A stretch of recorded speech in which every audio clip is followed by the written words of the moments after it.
Vous avez vu, j'ai ramené une chaise. Ne vous inquiétez pas, je ne vais pas prêcher en m'asseyant sur la chaise. Mais vous allez tout de suite comprendre pourquoi j'ai emmené cette chaise. Parce que le thème que j'ai choisi ce matin, c'est le suivant, cultiver de bonnes habitudes. Et pour cultiver de bonnes habitudes, il faut que chacun ait sa chaise. Il y a des fauteuils qui font office de chaise, des fauteuils roulants, un tabouret, à chacun sa chaise. C'est une idée pour vous parler de l'importance d'avoir un temps régulier, un rendez-vous avec le Seigneur, à chacun sa chaise. Et on va faire une première lecture dans le premier livre de Samuel, au chapitre 3 et au verset 10. L'Éternel vint se tenir près de lui. Le contexte, c'est Samuel qui est en train de dormir dans le temple et Dieu lui parle.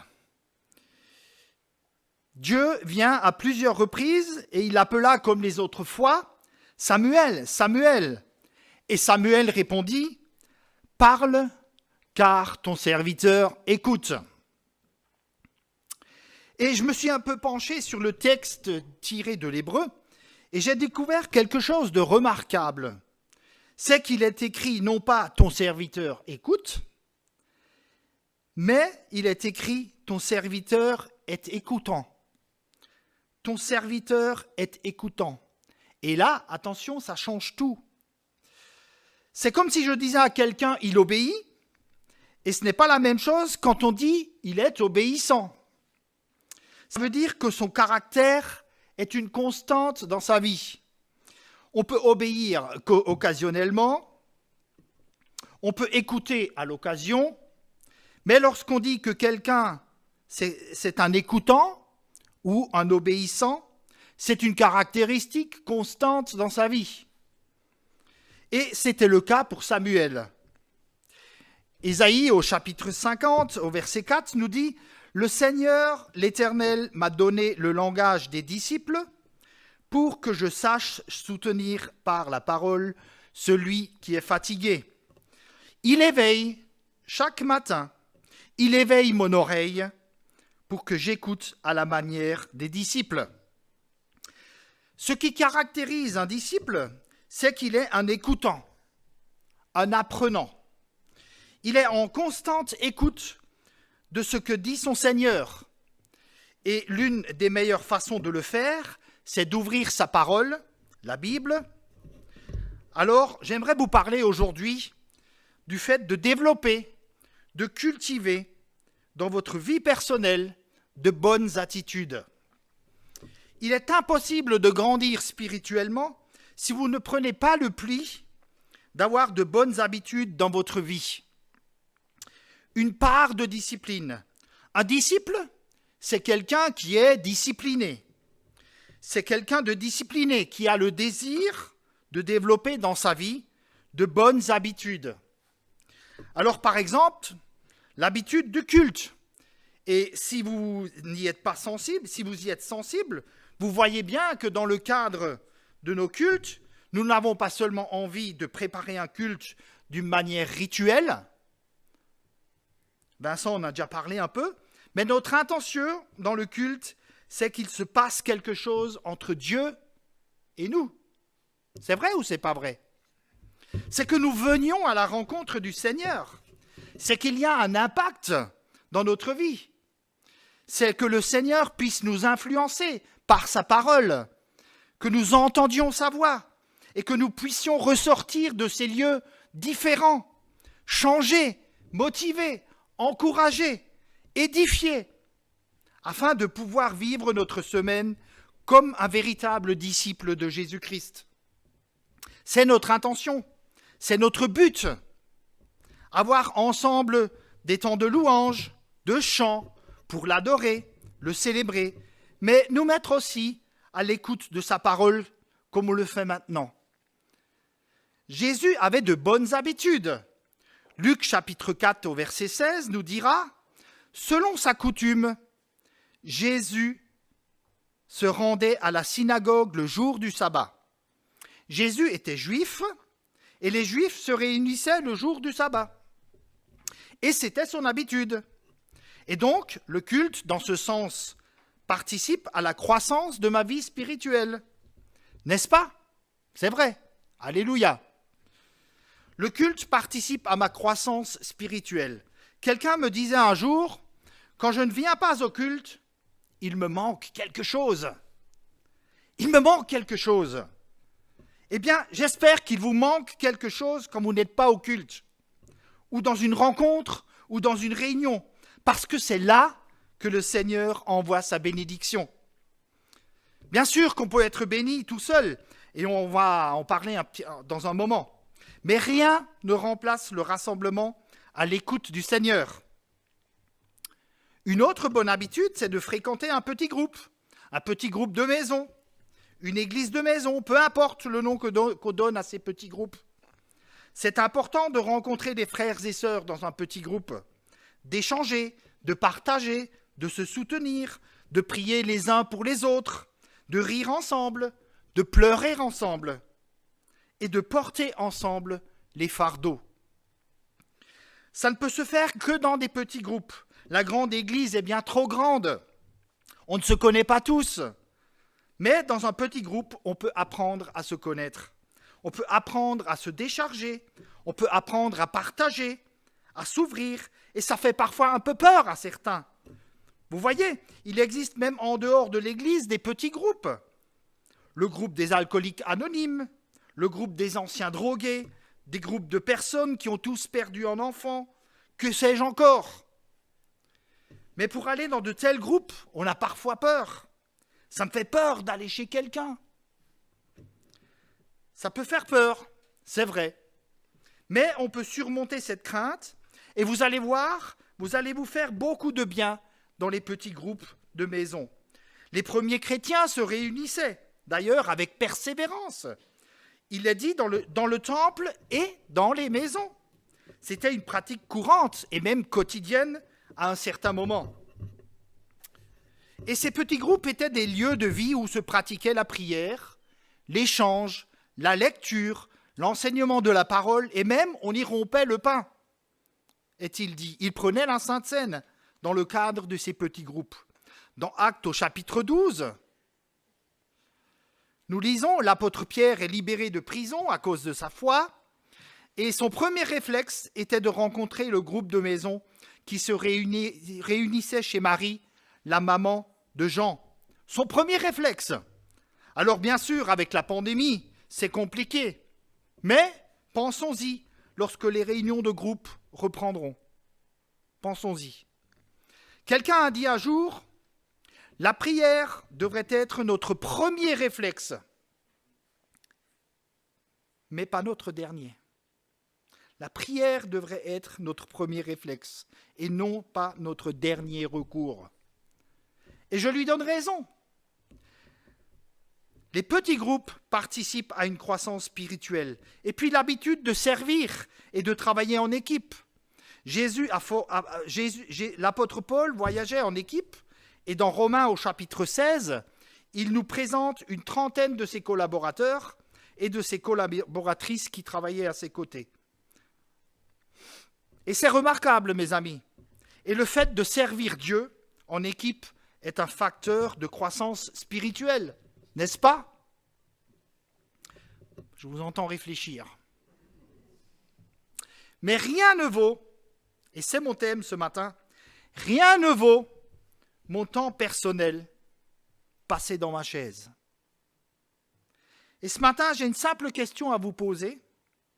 Elle est simple, elle est pertinente. Avez-vous votre chaise? Avez-vous un lieu pour vous poser? Un lieu pour vous mettre à l'écoute du Seigneur? J'entends peut-être l'un ou l'autre, et ça m'a été dit quelquefois. Oh, mon pauvre André, si tu voyais mon emploi du temps, tu ne te rends pas compte mes journées. C'est vrai, on a tous les uns et les autres des journées chargées. Mais frères et sœurs, on a toujours du temps pour ce qui nous paraît important. Oui ou non? Et moi, je ne peux pas imaginer une journée sans parler au Seigneur, sans l'écouter, sans ouvrir la parole, sans prier, sans m'épancher devant lui. J'ai besoin de cela. Et si on y réfléchit bien, la relation personnelle que nous avons avec Dieu, c'est le fondement de notre vie. Oui ou non? C'est ce qui fait notre fondement dans notre vie. Donc c'est une question de valeur, une question de priorité. Moi, je prends du temps avec le Seigneur et mon propos de ce matin, c'est de vous encourager à prendre du temps avec Dieu. Et en écoutant sa parole, Jésus a cultivé cette bonne attitude d'être seul avec Dieu. Marc au chapitre 1er, verset 15, verset 35, nous dit « Vers le matin, pendant qu'il faisait encore très sombre, Jésus se leva et sortit pour aller dans un lieu désert où il se mit à prier. » Alors que Jésus avait un emploi du temps très chargé, on est d'accord. Personne n'était plus occupé que lui, on est toujours d'accord. Prenez par exemple Luc, chapitre 5, verset 15. Sa renommée se répandait de plus en plus, et les foules nombreuses se rassemblaient pour l'entendre et pour être guéris de leur maladie. Verset 16. Mais lui se retirait dans les déserts et priait. Il était obligé de s'extraire de la foule, de s'extraire de son activité.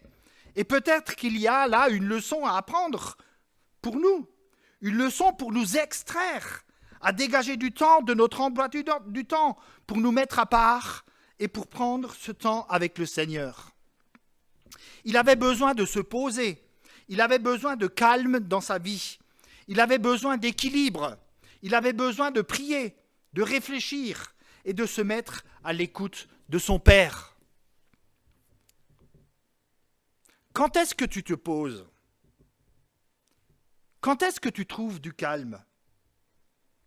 Quand est-ce que tu t'assieds pour être seul avec Dieu? Où est ta chaise? Tu as besoin d'une chaise, mon ami. Je ne peux pas remplacer cela. Ni le culte, ni le groupe, ni rien d'autre ne pourra remplacer le temps personnel que tu es invité à avoir avec le Seigneur. C'est quelque chose qu'on ne peut pas faire à ta place. Et tu grandiras dans la mesure où tu prendras du temps, mais de manière intentionnelle. Tu ne grandiras pas si tu n'as pas le désir de grandir et si tu n'as pas l'intention de grandir. Malheureusement, ça existe. Mais, il y a un mais, si tu as le désir, si tu as la volonté et l'intention de grandir, tu grandiras parce que tu prendras du temps avec le Seigneur pour développer ta communion avec lui. Alors les fruits et les résultats de ce temps accordé à Dieu sont parfois spectaculaires. Ton attitude va changer, ton comportement va changer, ta conduite, ta façon de parler, tes propos, ton langage, tout va changer parce que tout va respirer la présence de Dieu dans ta vie.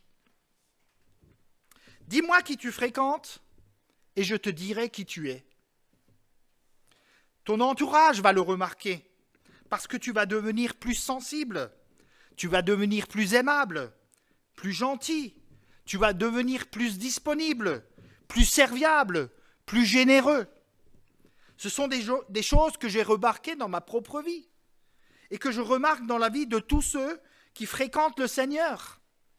Il n'y a qu'un seul Saint-Esprit, et le Saint-Esprit est celui qui nous fait porter des fruits et qui nous fait réagir dans cette présence de Dieu, et qui nous communique ses sentiments, qui nous communique ce caractère de Jésus. C'est à cela que nous sommes appelés, à être transformés dans le caractère de Jésus. Le mot caractère, d'ailleurs, est très intéressant, c'est karataïn, en grec, ce qui se traduit par marque ou empreinte, une empreinte. Y a-t-il une empreinte de Jésus dans ma vie, dans mes propos, dans mes paroles, dans ma conduite, dans ce que je suis?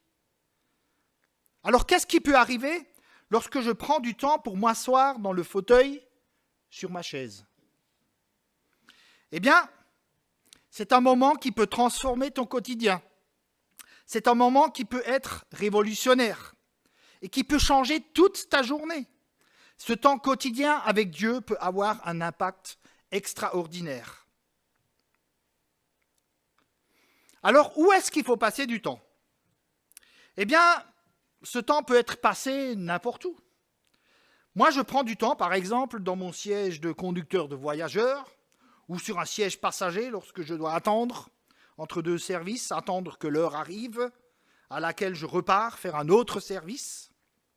Lorsque je suis trop éloigné de ma maison, pour rentrer, faire ma pause, je reste sur un siège passager pour ouvrir la Bible, méditer, prier et me mettre à l'écoute de Dieu. D'autres sont dans leur camion, peut-être Rémi, leur taxi, leur engin de chantier. D'autres sont dans la cuisine, à la table du petit déjeuner.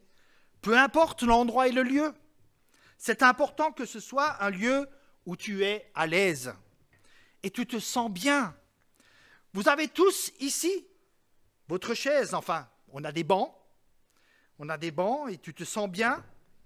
Et j'ai remarqué que la plupart du temps, et moi y compris, quand je ne prêche pas ou que je ne parle pas, les uns et les autres, vous êtes toujours assis à la même place. Alors maintenant, ça change un peu avec le Covid, parce que bon, on ne sait pas trop où s'asseoir. Bon, certains font quand même l'effort de changer de place de temps à autre. Mais la plupart d'entre nous, on est toujours assis à la même place. Alors c'est bien, ça montre que vous êtes familier. Vous êtes à l'aise. Mais avez-vous votre chaise à la maison? Peut-être dans ta chambre? Peut-être au salon? Peut-être sur un coin de canapé? Quand on passe du temps avec Dieu, on est davantage conscient de sa présence, surtout dans la journée. On est plus attentif et on est à l'écoute. Alors notre relation avec Dieu, et je l'ai dit tout à l'heure, elle est très importante parce qu'elle est vraiment le fondement de notre vie. Elle va affecter notre travail, elle affecte nos relations.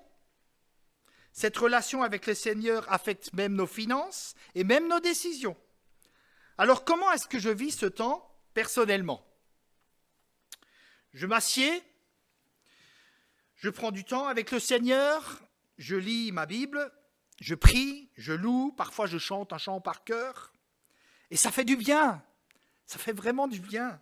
L'apôtre Paul parle dans ses écrits d'un moment où l'on s'édifie. Un moment où l'on s'édifie. On s'édifie soi-même. Il construit. Le mot s'édifier, oikodome, c'est un mot qui veut dire construire une maison. Construire une maison. C'est-à-dire, je construis ma vie intérieure. Alors je prends la parole, je la lis, je la médite. Le mot méditer aussi, c'est murmurer. Parce que le juif, quand il prenait la parole à mi-voix, il lisait, il répétait la parole, il murmurait.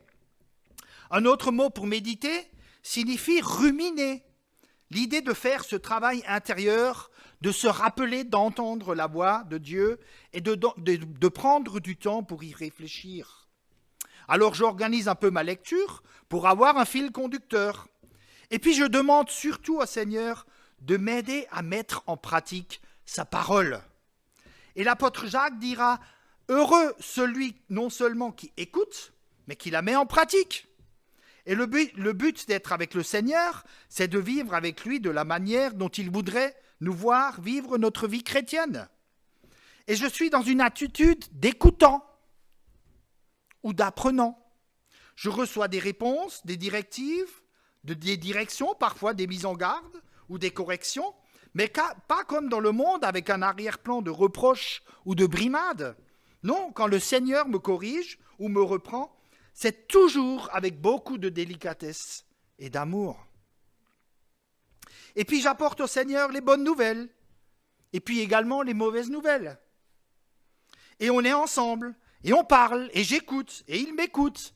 Et je vous dis que c'est remarquable, c'est formidable. Vous savez, la grande différence entre le christianisme, le bouddhisme, l'islam et toutes les autres religions, c'est que le chrétien, le disciple de Jésus-Christ a le privilège d'avoir une relation personnelle avec un Dieu personnel. C'est unique dans le christianisme, unique. Et c'est la raison pour laquelle je suis chrétien. Vous avez votre place? Avez-vous votre chaise? Quand est-ce qu'il faut prendre ce temps? Eh bien, au moment qui est le plus favorable pour vous. Ça peut être le matin, ça peut être dans la journée, ça peut être le soir. Peu importe.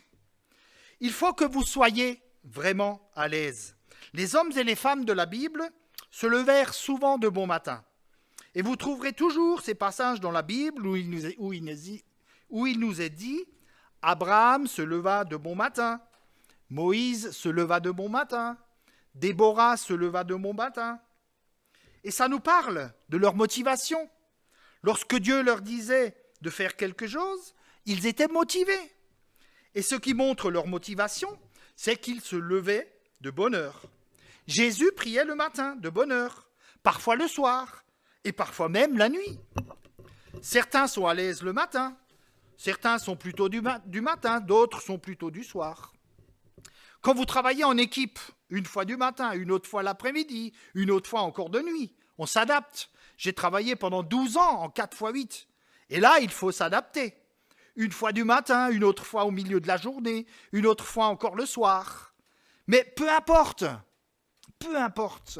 l'essentiel, c'est de trouver un moment favorable pour rencontrer le Seigneur.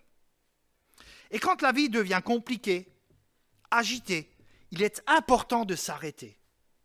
Il est important de faire taire autour de nous tous les bruits pour se mettre à l'écoute du Seigneur.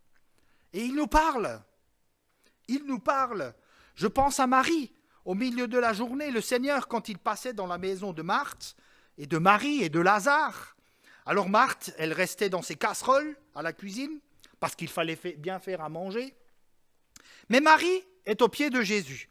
Alors à ce moment-là, il n'y avait pas de chaise et la plupart du temps, on était assis au sol, en tailleur, on était sur des coussins. Et Marie, elle était assise au pied du Seigneur. Et que dit la parole à ce moment-là? Il nous est dit dans Luc, au chapitre 10, vous trouverez ça au verset 41, Jésus lui dit, « Marthe, Marthe, tu t'inquiètes, tu t'agites pour beaucoup de choses, mais une seule est nécessaire. Marie a choisi la bonne part et elle ne lui sera pas enlevée. » Ça veut dire quoi? Ça veut dire qu'il y a une récompense pour celui qui décide de prendre du temps pour Dieu. Peut-être que tu es un vieux chrétien et tu as déjà tes habitudes, et c'est très bien. Continue. Peut-être que tu es un jeune chrétien et que tu as besoin de découvrir le fait d'avoir quotidiennement un contact avec le Seigneur. Peut-être que vous êtes là pour la toute première fois. Vous pouvez aussi avoir un contact avec Dieu. Dieu n'a pas de favoris. Dieu veut que tous les hommes et les femmes soient sauvés et parviennent à la connaissance de la vérité. Et vous pouvez dans votre cœur vous dire ce matin, « Moi aussi je veux connaître le Seigneur. Moi aussi je voudrais prendre du temps avec toi. Je voudrais lire ta parole. Je voudrais lire l'Évangile. Je voudrais me convertir. Je voudrais me donner à toi. Je voudrais connaître ce qu'ont connu ces gens de la Bible et ce que connaissent beaucoup de monde. » Nous sommes nombreux à le connaître ici. Un contact personnel avec un Dieu personnel. C'est unique. C'est unique. Alors bien sûr qu'il y a une dimension collective à la fois, mais il y a aussi cette dimension personnelle. Et la dimension collective que nous pouvons vivre ensemble ne peut pas être plus grande ni plus forte que la dimension individuelle que nous vivons les uns et les autres avec le Seigneur. C'est important, frères et sœurs. Marie a été bénie, elle a été encouragée, elle a été ressourcée, elle a été récompensée. Et puis Jésus nous parle de cette habitude de la prière dans Matthieu 6, vous le connaissez bien. « Quand tu pries, dit-il, entre dans ta chambre, ferme ta porte et prie ton Père qui est là dans le lieu secret. On sait que le Père céleste est dans le ciel, mais il est aussi avec toi, dans ton fauteuil, dans ta chaise. Il est dans le lieu secret. Il est avec toi. Et combien il languit d'être avec toi. Alors, je ne sais pas si vous avez déjà vu, il y a dans la chapelle Sixtine, qui est au Vatican, cette peinture-là. Je l'ai affichée là, je l'ai pris sur Internet. Cette fresque de Michel-Ange qui s'appelle la création d'Adam. Vous avez Dieu d'un côté, et de l'autre, vous avez Adam, et les deux ont leurs bras étendus, comme on le voit là. Et Dieu étend le doigt, et Adam qui étend sa main, et ils se touchent, presque. Et à chaque fois que je vois cette peinture, je suis frustré, parce que je crois que ce n'est pas juste. Je crois que Dieu désire mettre sa main dans celle d'Adam. Dieu désire mettre sa main dans celle d'Adam. Et Dieu désire mettre sa main dans la vôtre. Et vous avez sans doute ce cœur pour dire, « Oui Seigneur, moi aussi je voudrais mettre ma main dans la tienne. Je voudrais te rencontrer. Je voudrais être plus proche de toi. Je voudrais vivre dans cette proximité. J'en suis sûr. » Marie a été bénie et tous ceux qui prennent ce temps sont bénis. Et ça, c'est quelque chose de remarquable. Vous avez besoin d'une chaise, mes amis. Vous avez besoin de cette chaise. Vous avez besoin d'un lieu pour cultiver l'habitude d'un rendez-vous quotidien. Peut-être pour être en phase avec Dieu, pour être au diapason de ce qu'il veut, pour écouter sa voix, pour le laisser vous remettre en question, mais pour le laisser aussi vous encourager. Vous savez ce qu'il me dit, le Seigneur, parfois, de temps en temps ? C'est bien ce que tu fais. Moi, j'estime que je ne fais pas tout bien, et la plupart du temps, je me trouve nul, mais il me dit, c'est bien, continue, vas-y, maintenant tu vas faire ceci, maintenant tu vas faire cela. Alors bien sûr, ce n'est pas comme un homme parle à un autre homme, mais tout à coup, je pense à ceci ou à cela, et je reçois la conviction que je dois faire ceci ou cela. Et puis je dis, ok Seigneur, je le fais. Je laisse tout et j'y vais. Et tu sais ce qu'il peut te dire ? Il va te dire, sois plus gentil avec ton mari, ou sois plus gentil avec ton épouse, pardonne dans ta famille, accueille peut-être quelqu'un, va rendre visite à quelqu'un, reçois-le, invite-le pour le café, peut-être pour le déjeuner. Il va te parler d'une façon très pratique et très concrète. Et ça va changer ta perspective de la vie chrétienne. C'est peut-être une découverte pour quelqu'un ce matin, mais c'est tellement important. C'est tellement important. Moi, je ne connais pas de façon plus efficace pour grandir que ce temps personnel quotidien avec le Seigneur.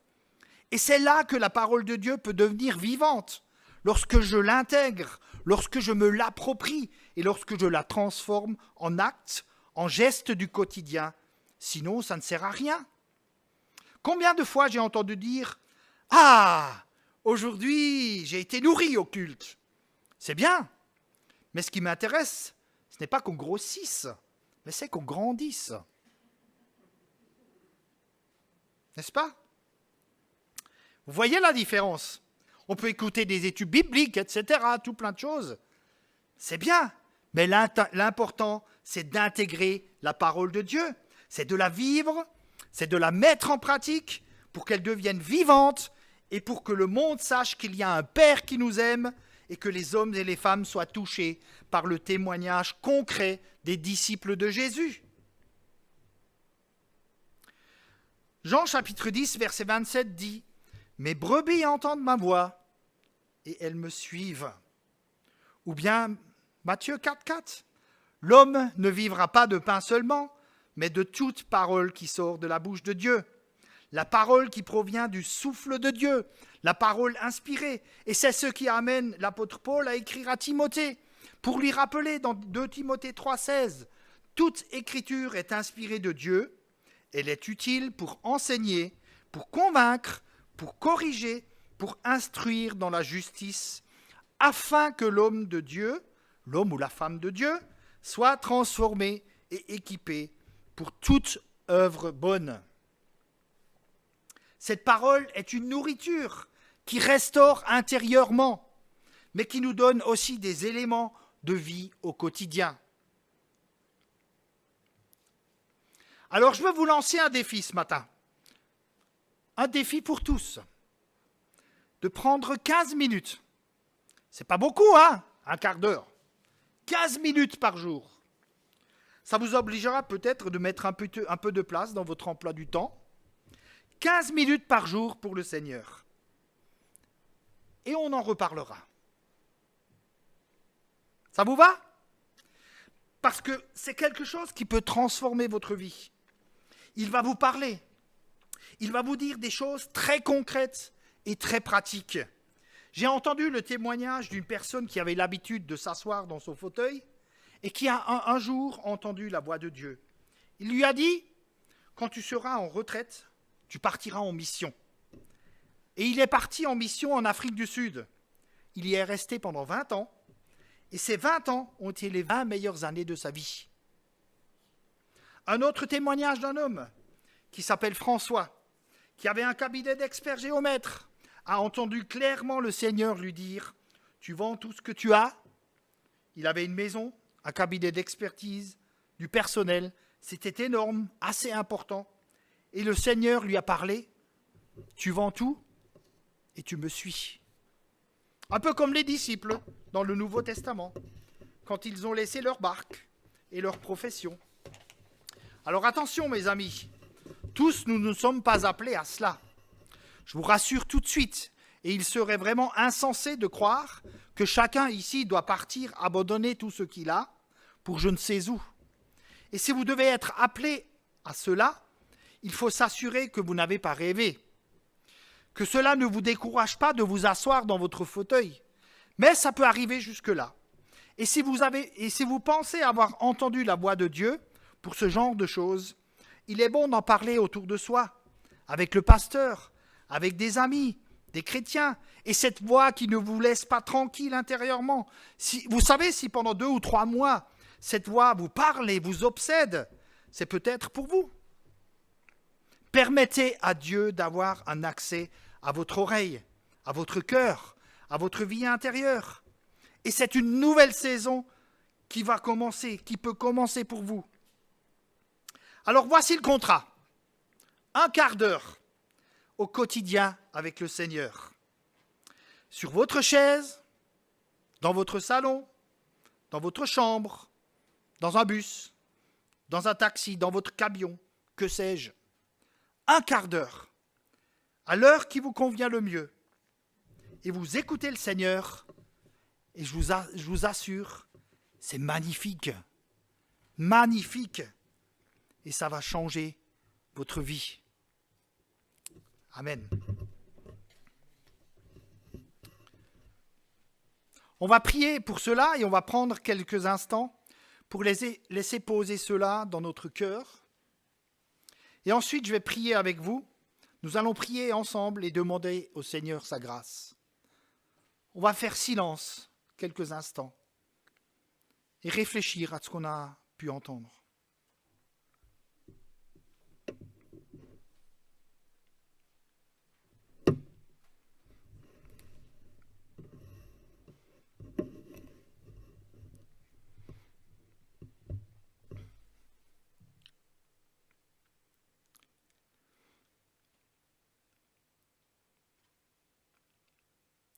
Seigneur, tu as une parole pour chacun de nous. Et tu nous donnes la possibilité de te rencontrer jour après jour. Il y a eu cette rencontre avec toi un jour qui a changé notre vie. Mais tu nous attends aussi et tu nous invites aussi à cultiver avec toi ce rendez-vous quotidien. Nous voulons ce matin ensemble entendre ta voix et comprendre que tu languis après une communion intime avec tes enfants. Merci Seigneur. Pardonne pour toutes les fois où nous avons été loin. Nous avons été insensibles à tes désirs, tes intentions pour nous. Nous voudrions que tu nous aides, Seigneur. En tout cas, aujourd'hui, nous prenons la décision de ce temps quotidien avec toi. Tu sais, ce n'est peut-être pas toujours facile, peut-être pas toujours pratique. Et nous ne sommes pas là pour juger, pour condamner. Nous ne sommes pas légalistes. En tout cas, puisque nous t'aimons, nous voulons nous mettre à ton écoute. Et nous voudrions de tout notre cœur que tu nous aides dans notre emploi du temps. Que tu nous aides dans notre journée à dégager un espace et du temps pour vivre ce rendez-vous quotidien avec toi. Seigneur, merci de nous parler. Et nous voulons être comme Samuel, non seulement écouter, mais devenir des écoutants. Bénis ton Église ici en ce sens, Seigneur. Nous décidons, Seigneur, de prendre ce temps avec toi. Et nous te remercions de nous accompagner dans tout ce qui peut changer notre quotidien, ce qui peut nous amener dans une nouvelle croissance spirituelle, à grandir et à progresser avec toi. Seigneur, nous t'aimons et nous voudrions te le dire, et le fait de prendre du temps avec toi est aussi une marque d'amour que nous voulons te manifester. Merci Seigneur. Au nom de Jésus. Amen. J'ai choisi ce dernier temps, chant, le 422, qui dit « J'aime ta présence » et vous allez aimer sa présence lorsque vous vous asseyez dans votre chaise. Bonne semaine à vous.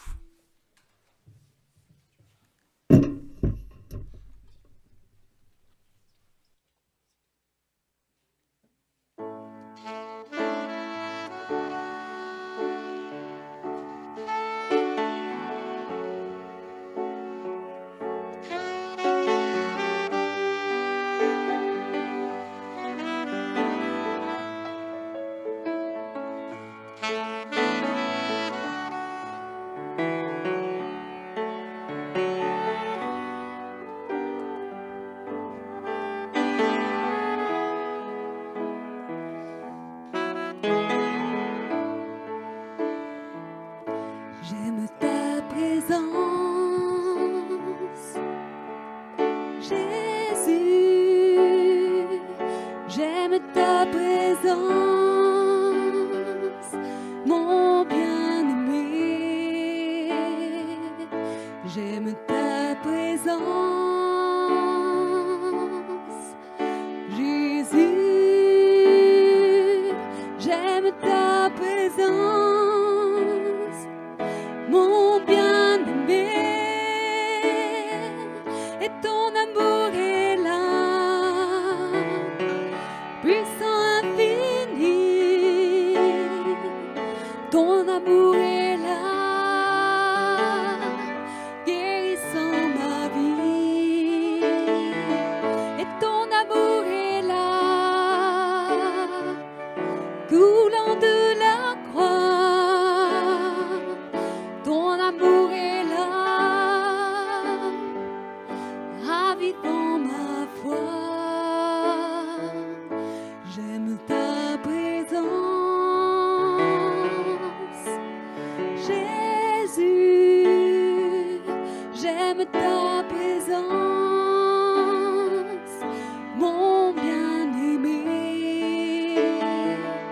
J'aime ta présence.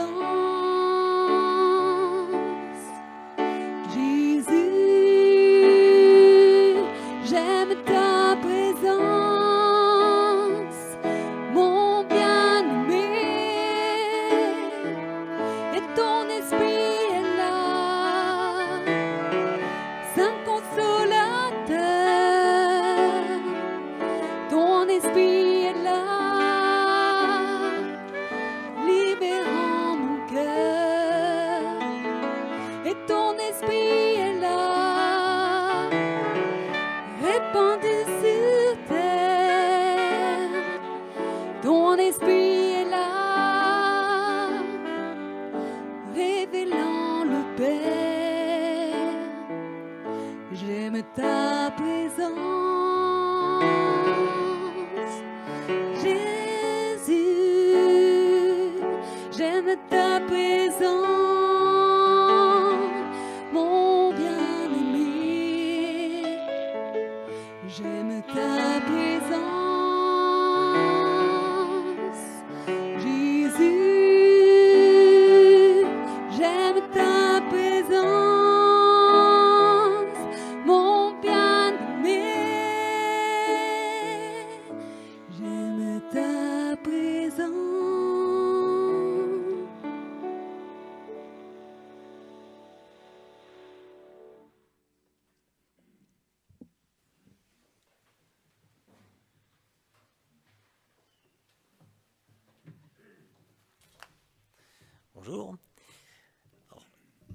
moi je viens vous donner quelques nouvelles, puisque Thierry n'est pas là, il est à l'église de Villefranche aujourd'hui. Donc, si tu peux me passer le diaporama.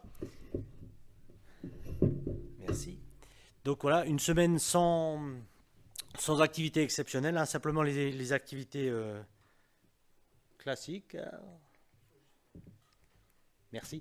Donc, à commencer par notre réunion d'études de la Bible, donc toujours autour de l'épître 1 Pierre. Donc, c'est autour de la fin du chapitre 3 qu'on va pouvoir se rencontrer. Donc, réunion par Zoom. Donc, Thierry nous enverra les invitations au début de semaine pour ceux qui peuvent participer. Il y a une rencontre du groupe de jeunes qui se tiendra évidemment aussi réunion Zoom samedi à 20h.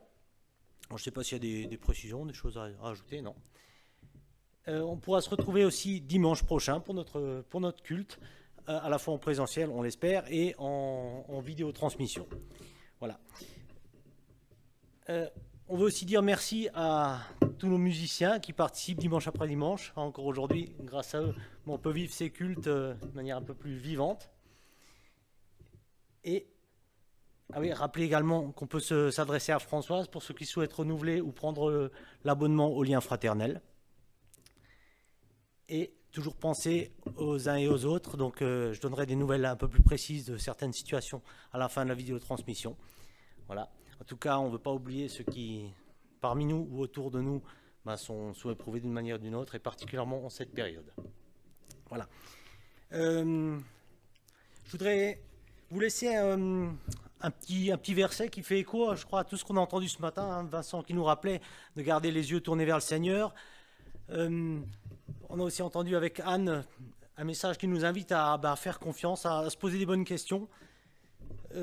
André qui nous invitait aussi à prendre du temps, à développer notre relation personnelle avec Dieu.